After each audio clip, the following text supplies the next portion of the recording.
সরকার যখন দায়িত্ব নেয় বঙ্গভবনে সেই পরবর্তী শপথটা অনুষ্ঠিত হয় নতুন সরকারের, কিন্তু এবার একটু উন্মুক্ত পরিবেশে এবং সাধারণ ভাবেই সাধারণ মানুষের সামনেই জাতীয় সংসদের দক্ষিণ প্লাজায় এই শপথ অনুষ্ঠানটি অনুষ্ঠিত হবে।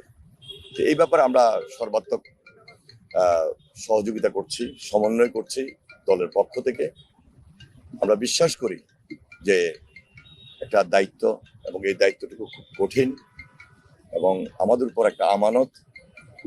এই আমানত অবস্থান থেকে আগামী দিনে জনাব তারেক রহমানের নেতৃত্বে আমরা নতুন সরকার গঠন করব এবং জনগণের পাশে থেকে এই আমানতটুকু যেন আমরা রক্ষা করতে পারি মহান আল্লাহ তাআলার কাছে শুকরিয়া আদায় করছি এবং সকলের আন্তরিক সহযোগিতা কামনা করছি ইনশাআল্লাহ। দেখুন, এই ব্যাপারে তো ইতিমধ্যে জুলাই সনদের ব্যাপারে একটা হা না ভোট হয়েছে এবং সেখানে হা জয়যুক্ত হয়েছে।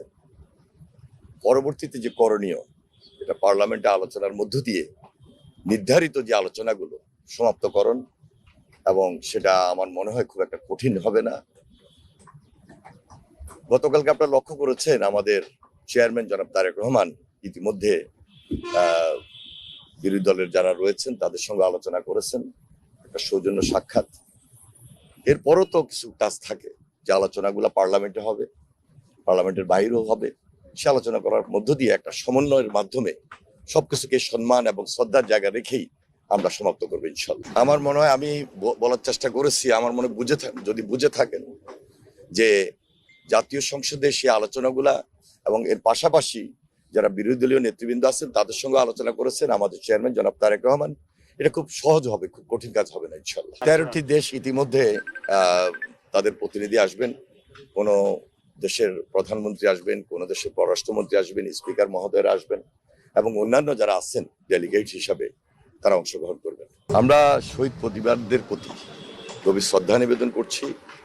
বিশেষ করে বিগত আন্দোলন সংগ্রামে যারা গুম খুন এবং শহীদ হয়েছেন সর্বশেষ জুলাই আন্দোলন পর্যন্ত, সকলের প্রতি আমরা গভীর শ্রদ্ধা নিবেদন করছি, তাদের পরিবারের প্রতি সমবেদনা জানাই এবং তাদের পরিবারের পক্ষ থেকে আগামীকালকের এই শপথ অনুষ্ঠানে অনেকেই দাওয়াত পাবেন যারা জুলাই যোদ্ধা হিসাবে পরিবার হিসাবে রয়েছেন, তাদের প্রতি সেই সম্মানটুকু দেওয়া হচ্ছে এবং তারা উপস্থিত থাকবেন আশা করছি ইনশাআল্লাহ। জনগণের সরকার, জনগণের সামনেই উন্মুক্ত পরিবেশে শপথ অনুষ্ঠান হবে, এটা তো হতেই পারে।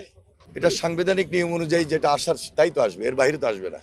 মন্ত্রিপরিষদ কিরকম হতে পারে এটা আমার মনে আর একটু অপেক্ষা করা দরকার আমাদের, যে সংসদীয় নেতা তিনি শপথ নেবেন, নেওয়ার পর উনি ভালো সিদ্ধান্তটুকু দিবেন আল্লাহর হুকুম ইনশাআল্লাহ। আমার মনে একটু অপেক্ষা করেন।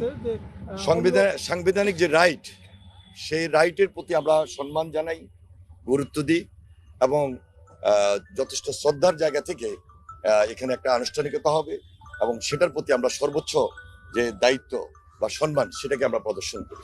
অবশ্যই একটা দেশপ্রেমিক সরকার হবে এবং দায়িত্ব নিয়েই সকলের যে আমানত, শ্রদ্ধা এবং সম্মানের সহিত সে আমানতটুকু যেন আমরা রক্ষা করতে পারি সেই দায়িত্বটুকু আমরা পরিচালনা করব এবং সম্পূর্ণভাবে জনগণের সরকার প্রতিষ্ঠিত হবে, দেশপ্রেমিক সরকার প্রতিষ্ঠিত হবে এবং জনগণের পাশে থেকে আমরা তারেক রহমানের নেতৃত্বে কাজ। আপনারা দেখছেন টিভি শহীদ, সত্যের পথে মানুষের কণ্ঠস্বর।